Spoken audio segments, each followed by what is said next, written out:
Good morning students. आज आम SGP2 को पढ़ा। मु टेक्स्ट को पढ़ुची तुमे माने मन दे सुन। The rich friend arrived at his friend's house. The two friends started talking to each other. Rich friend, good morning. My dear friend, how are you? Poor friend, I have a very bad fever. I cannot sleep at night. Rich friend, that's good.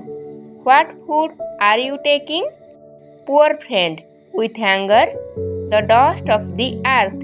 Rich friend, smilingly, that's good for you.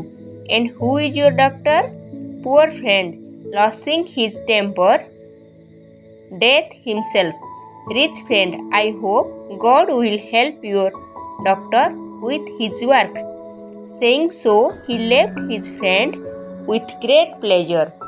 He thought his plan had worked well, and his friend could not know that he was deep.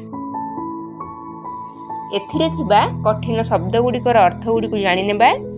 Arrived र अर्थ पहुँचवा, started आरंभ करिबा, talking कथावार्ता, bad fever भीषण ज्वर, taking ग्रहण करिबा। एबे आमे paragraph रो अर्थ को बुझी नबा।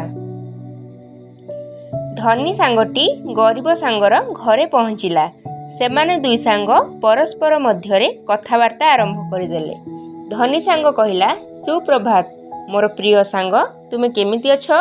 गरीब सांग कहिला, मते बहुत जोरे ज्वर हो जाइछि, तेणु मु रातिरे सोई पारु नाही।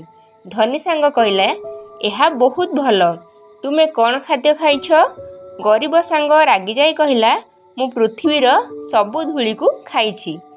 धनी सांगटी हसी देई कहिला, एहा तुम पाई भल, एवं तुमर डाक्तरंक नाम कौन? गरीब सांगटी रागिकी कहिला, मृत्यु हेउची मोर डाक्तर। धनी सांगटी कहिला, मु आशा करुची तुम डाक्तर को तांको कामरे भगवान साहाय्य करिवे। एहा कहि सारिया परे धनी सांगटी बहुत खुशी रे ताहार सांग पाखरु चली आसिला। से भाबिला ताहार योजना ठीक भावे काम करिला, एवं ताहार सांग जानी पारिला नाही कि से किछि सुनी पारु नाही बा से बधिर बोली। पिला माने प्रकृत रे कोन धनी सांगटीर योजना सफल होइतिला? ना, यह केबे भी सफल होई पार नथिला। अच्छा, एबे हम पैराग्राफ रो अर्थ को बुझिले। तुम मानक पई काम हैला कॉम्प्रिहेंशन क्वेश्चन नो आंसर गुडी को खाता रे करिकि आनिबो।